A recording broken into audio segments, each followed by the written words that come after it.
Welcome to the Fitness Plus Technology Podcast for club owners, operators, and fitness professionals. Each week, host Bryan O'Rourke brings you an expert interview with a global influencer at the crossroads of fitness and technology. You gain the insights, tools, and inspiration you need to stay connected to the pulse for what matters most for your business in the age of exponential technologies.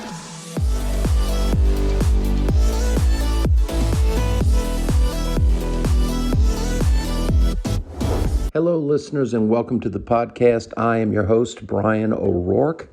It is already February. That is unbelievable. I just can't believe it. It's 2021 and already February.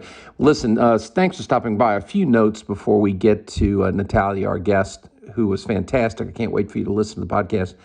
First, thank you for all those that submitted nominations for our Fitness Technology Innovation Award for FITSE, and we got 30-something applications or nominations, and we're evaluating now, so we're looking forward to having some upcoming podcasts with the people that are going to be acknowledged for their categories. So thanks so much for doing that. I really appreciate it.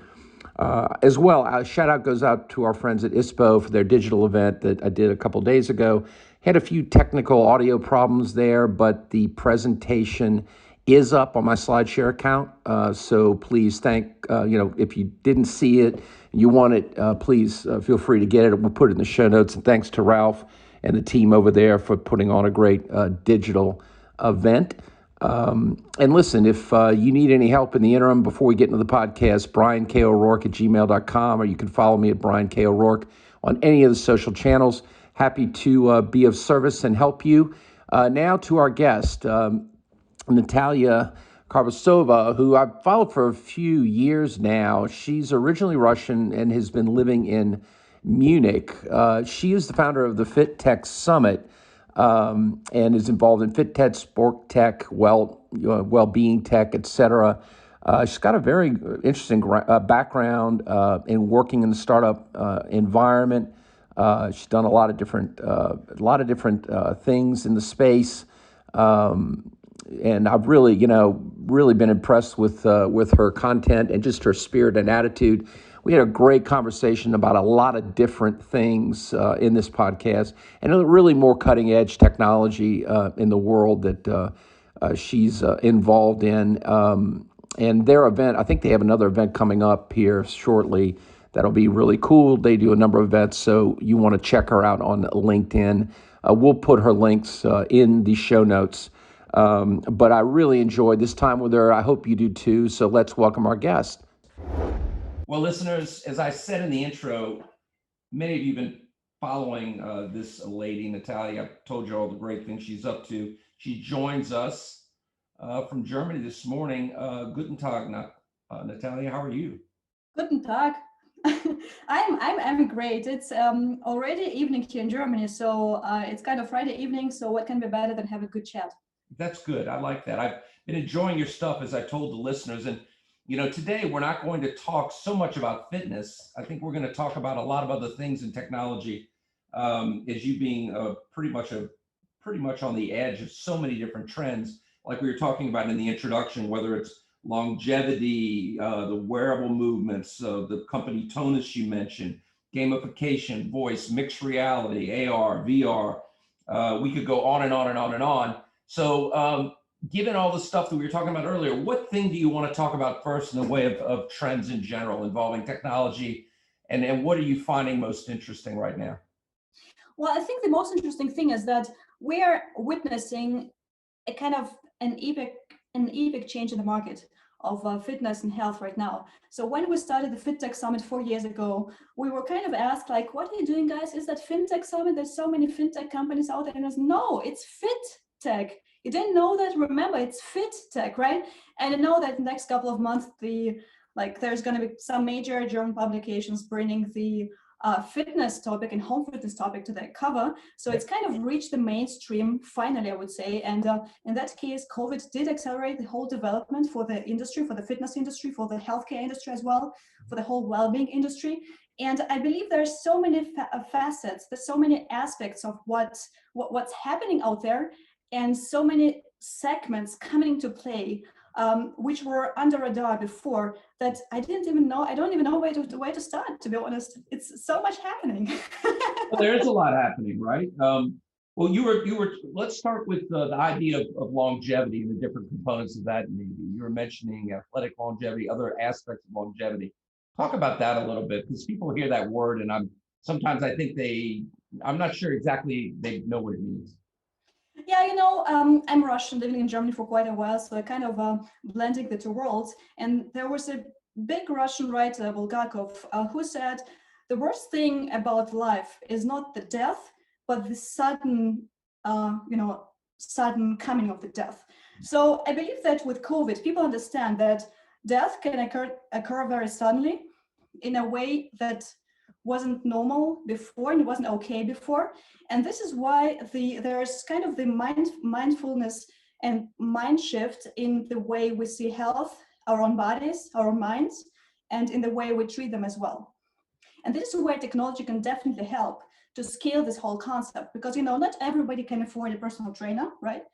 And to speak of that, not everyone can go to the gym right now. So we are still in lockdown in Germany. Gyms are open and clubs are open in Russia right now. I don't know how the situation is in the States. I guess you're also under lockdown, right? Yes, many parts, yes. Mm-hmm. Yeah, exactly. So I believe that people are becoming way more health aware. And that means many of them would go to the doctor for a checkup for the first time in their lives, right?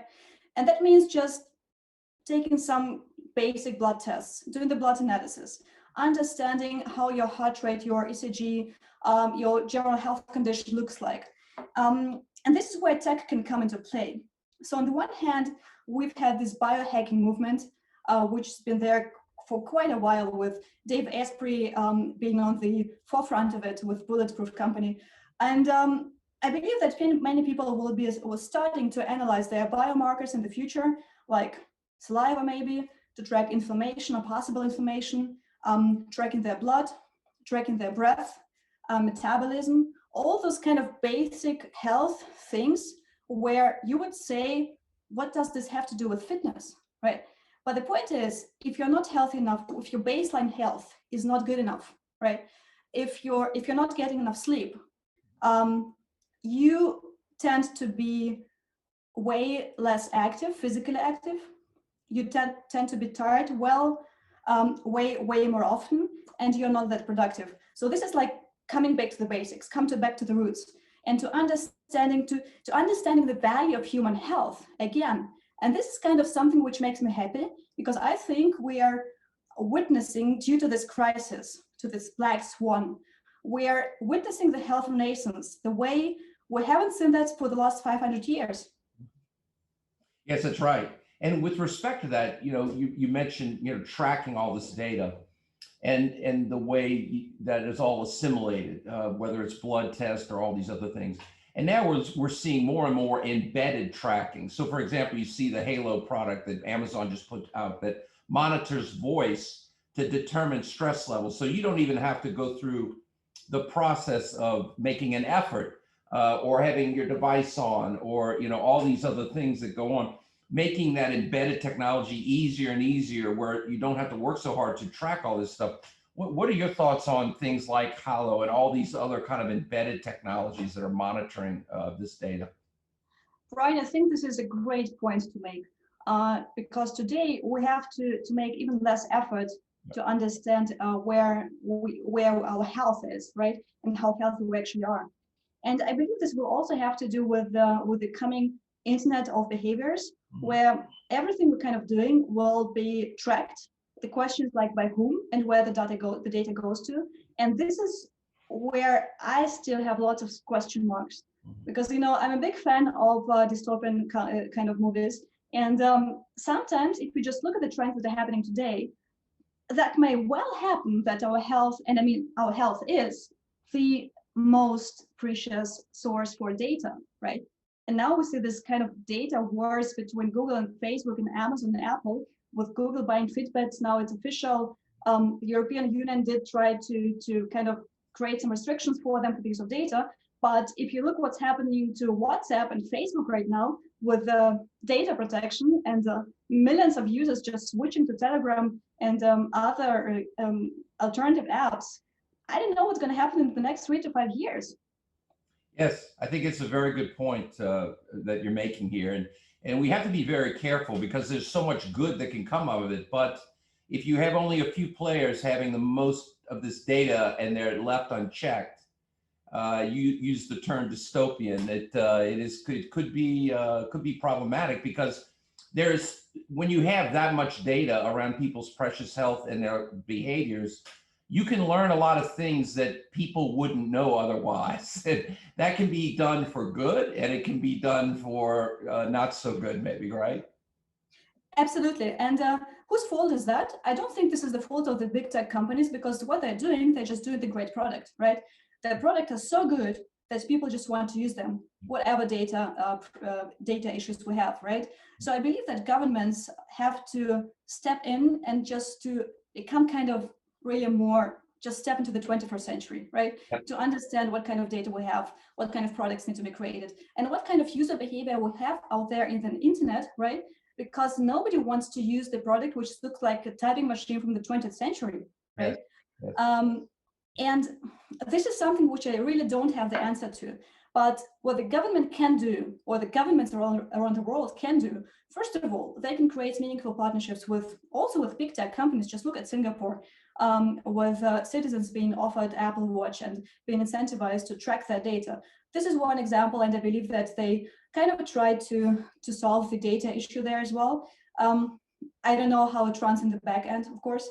Or let's create just founder-friendly health and fitness ecosystems.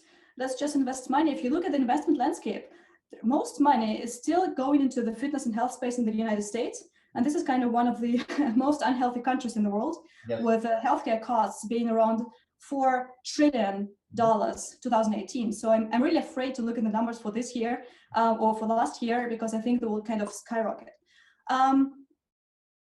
And I believe this is something we have to do. So we can't prohibit these companies, we cannot kind of split them. The reason they are that big and that successful is that they're just doing great products. They were at the right time, the right place, with the right investment behind that. So why don't we just help other founders in the space now, when the attention to the space is so big, get bigger faster? Yeah, well, one of the main reasons I think that what needs to be done by governments is the big four need to be broken up. They're monopolies. So for example, Google controls almost 90% of global search. And that's too much. And then Amazon in the US is you know, it's expanded abroad as well. And what's happening? Crazy. What? This is crazy. We've had the same, you know, I've been in the media industry for 15 years. Yeah. I know that you've been in this fitness space for over 30 years. So you're like the real fitness professional. I'm just the newcomer, you know, the new kid on the block. Been really interested in the space. And what we've seen in the media is that like the competition within the media space wasn't between the media companies anymore, like in the last 10 years. It was between the media companies and Facebook and Google and Amazon, right? And then Apple also came to the space. And I believe that we just have to understand the competitive landscape in a different way. Because there's what I see in the traditional fitness industry, which is part of our target audience, but not like the major part, right? Interestingly enough, not yet, is that they still consider themselves being in one small pond, you know, yes, swimming around the same fish, yes, whereas there's so many sharks coming at them and they just don't notice. Yes, it's happening in a lot of industries.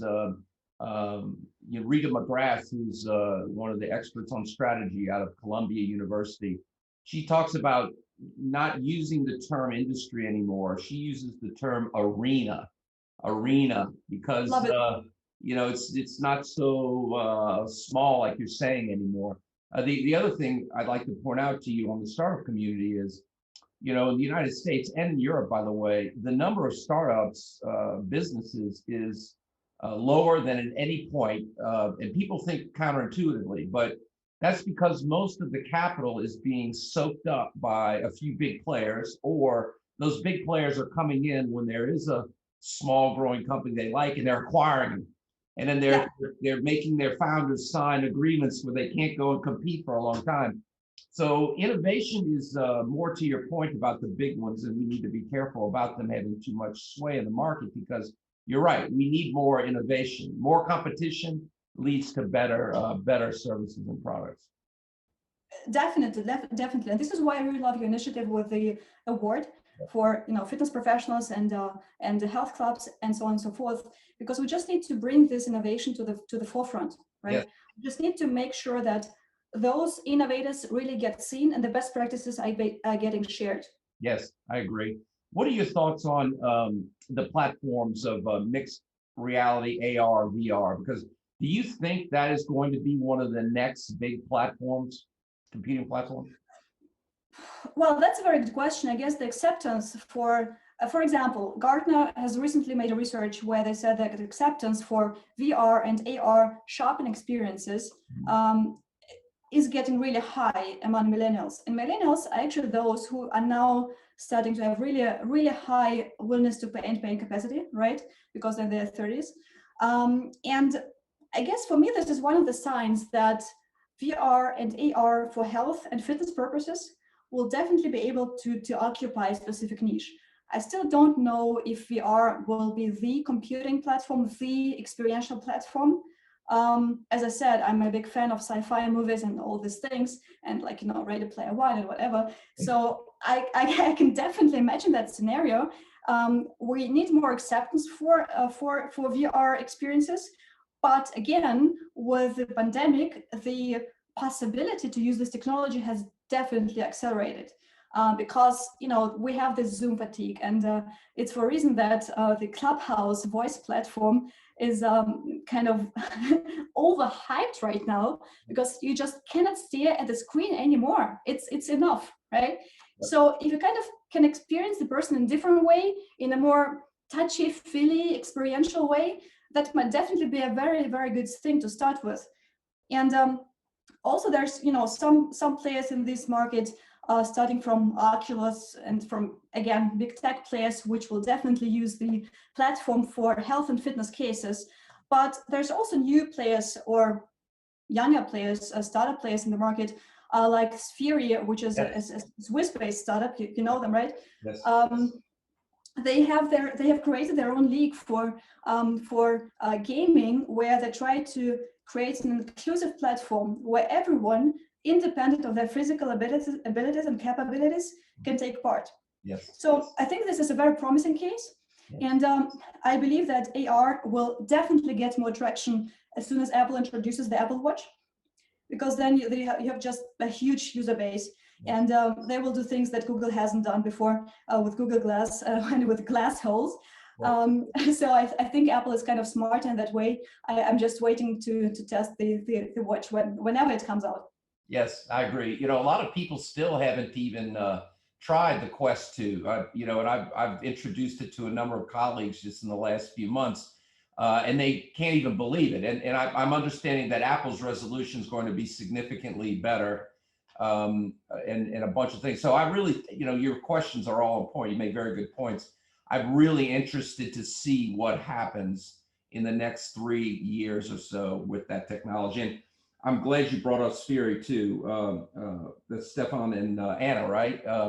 And that's fascinating. And do people? Another thing that you mentioned that I think is so fascinating is, I don't know how many people in health or fitness know the size of the gaming marketplace today. I mean, it is a huge marketplace. Talk about gamification in general, if you don't mind, because we were speaking about that earlier. Sure.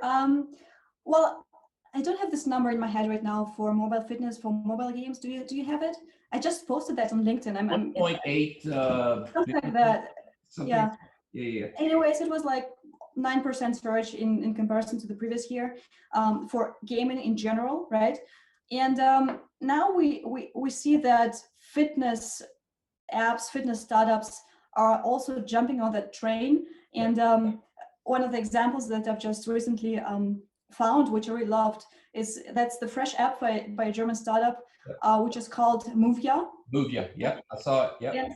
This is just so nice. This is so easy. And like, interestingly enough, the guys are actually a B2B startup. They actually create this technology which you can use as a backend, like acceleration tracking, body controls, and so on and so forth. But they just wanted to create a B2C case to showcase what the technology can do. And I really love the way you can play it. Of course, there's some questions with that because I'm not sure if that is so good for your eyes, you know, like jumping back and forth all the time with your phone. Not sure about that yet. But what they did is that they just show that kind of simple, and the games are very simple fitness games with some basic movements, squats, jumps, side steps, right, are really possible and easy to play right now. And this is like a better entertainment just than to spend hours in front of your Netflix, which is also a nice thing. But this is kind of a healthy alternative. This is one thing, right? Yes. Then we also have the mixed startups, like hardware, software startups. Yes. For example, in Germany, we also have the company which is called Fun with Balls, and pun is intended. They always say that, and they are very ambitious in what they're doing, because they started with like big screens which look like a very, very big iPad on the wall, which you can hit with whatever you want to, with a ball, for example, which get used which are used in the training, for example, for handball teams, right? For like really professional athletes. And they are now introducing a new product which is called Limbic, which is more of a home fitness application where you just have the LiDAR sensor, and the product looks like a small projector, I would say, which is just put on your wall. And you can just hit the wall. The product will track where you hit it.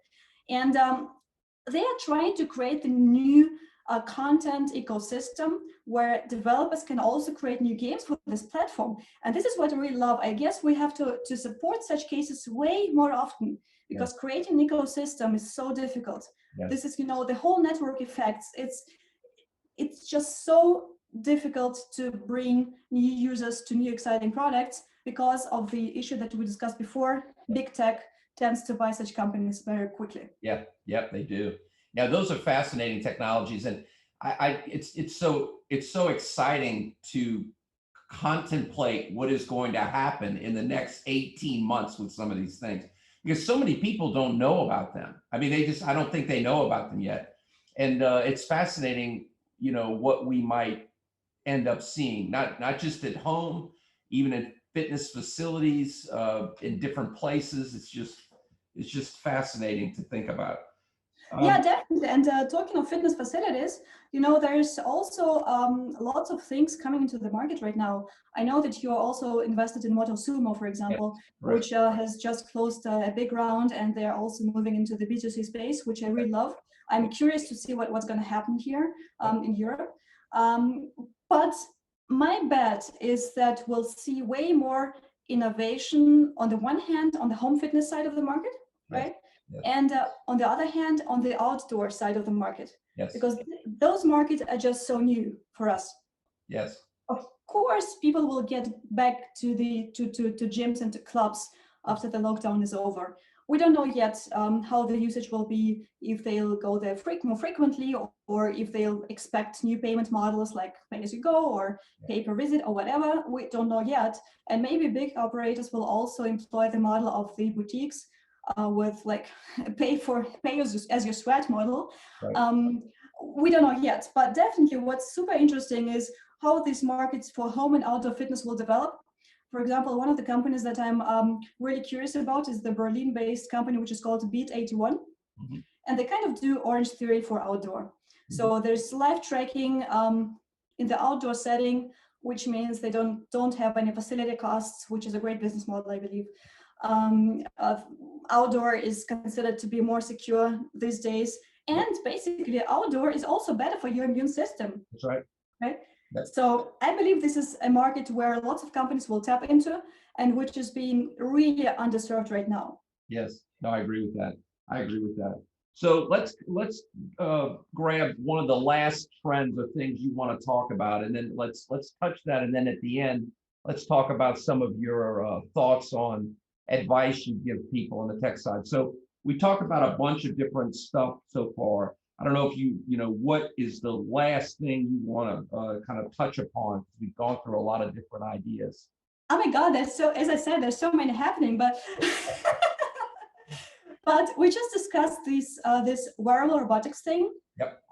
Where Samsung is also in the market for a couple of years, I believe, Yes. with wearable robotics workouts with Yes. exoskeletons. Yes. And I was just so excited to find out that there's a startup in London which does kind of the exoskeleton for lifestyle exoskeleton for your workouts, but also for example, for long walks. That's right. And I think that this kind of tech will also boost inclusion in the sports and the fitness space. Because you might have a group of healthy individuals and really fit individuals going to the mountains, hiking or for a run or for a walk or whatever. And you can also include those who don't have this physical level enhanced through tech to join them on the one hand. On the other hand, of course, such kind of technology will definitely serve as performance boost, which is for me is kind of the first step towards cyborgs, Yeah, it is. And I'm so excited what's coming in the next 10 years, because I believe we'll not recognize the technology and the humans as a race in the next 10 to 20 or 30 years. Yes, I agree with you. And for the listeners, we'll put some links to Tonus out of London and also Samsung's products, so you can actually go in and see this. We'll have a few links in the show notes with some of the companies that we're talking about on this. I agree with you. I think the idea of exoskeleton and other kind of, like you said, cyborg technologies where people actually wear them in different ways and maybe even embed them. This isn't fiction anymore. It's really here, right? No, that's so crazy. That's so crazy. But there's also one thing that I think is like more down to earth, and which also helps us to understand our bodies better. Because I believe that the problem with the most people is not that they don't have access to fitness, but the problem is that they never learned to listen to their body and to understand what their bodies are trying to tell them, right? So in that case, in that sense, we are really getting back to the basics. And one of the examples that I love is the biofeedback technology. Yes. Right. So it's currently being used mostly for parasympathetic nervous systems to calm down, for the calm part of the nervous system. And it helps you to control your body functions and to understand how your body works in a better way with immediate feedback. And that could be your heart rate or your skin temperature or your breathing rate, whatever. And as far as I know, there's at least one device, which has been FDA approved for medical purposes. It was called Respirate in the States. And I don't know yet of any FDA approved device for home use, for lifestyle use, but I'm quite sure they're going to come the way Apple Watch was FDA approved. And I think this kind of technology will help us just to understand what's going on in our own bodies, with our nervous systems, with our own, stress levels. And later on, of course, this kind of technology will also get into the training space. And I think this is already happening, at least in the States. I believe this should happen fast in Europe, so that we can understand how we actually feel during the workout. So we don't overtrain, which is also kind of a danger for those who aren't used to work out, to doing the workout every day.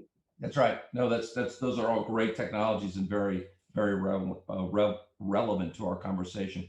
So in closing, Natalia, what is some advice that you give people out there in the realm of our listeners?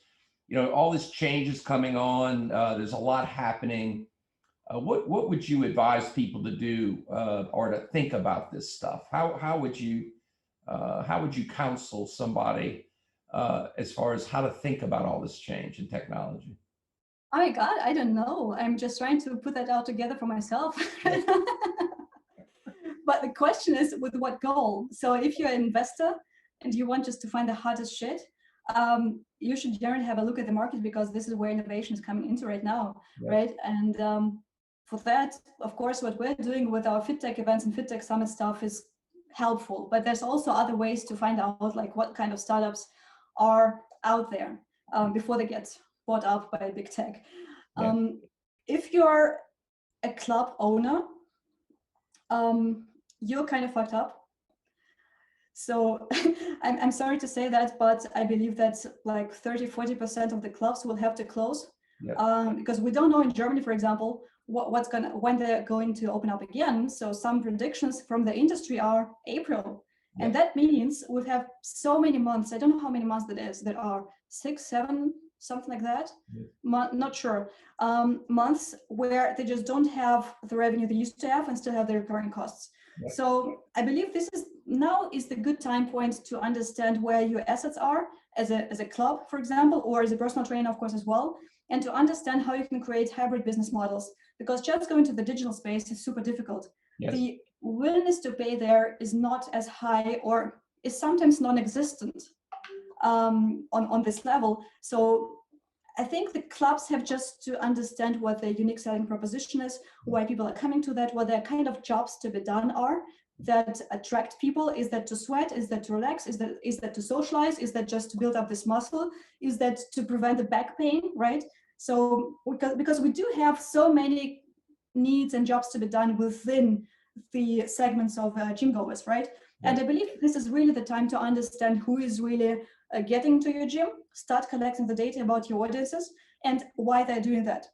Yes. And if you're a startup, just get started, because there's been no better time to get started with this in this space.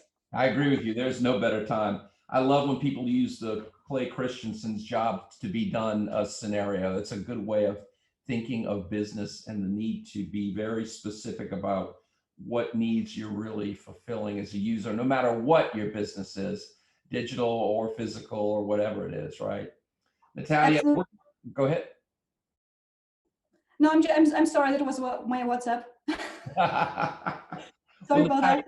We've got all your connections on all the social platforms. The audience will find the links in the show notes, including your FitTech Summit, everything about you. I really encourage our audience to follow Natalia. She always is sharing great stuff, and I've been following her for a while. We first met in person in Amsterdam, wasn't it, about 1.5 years ago? Yeah, at that time, so when meeting in person was still possible. Yeah, that's right. I'm sorry it took so long to have you on the show, but I know our audience will love some of these technology trends, because I'm not sure everyone really understands some of the stuff that's going on. Oh, look, it's fine, because it would have been so much more boring 1 year ago. That's true. I can't wait to see what the next year has to hold, right?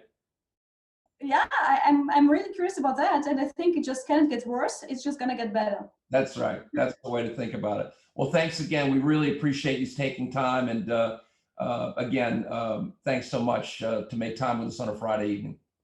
Thank you so much, Bryan. I really appreciate it, and I think you are doing great stuff in the States. Let's rock the stage, and let's make sure that the fitness innovation goes the right way. Yes, I agree.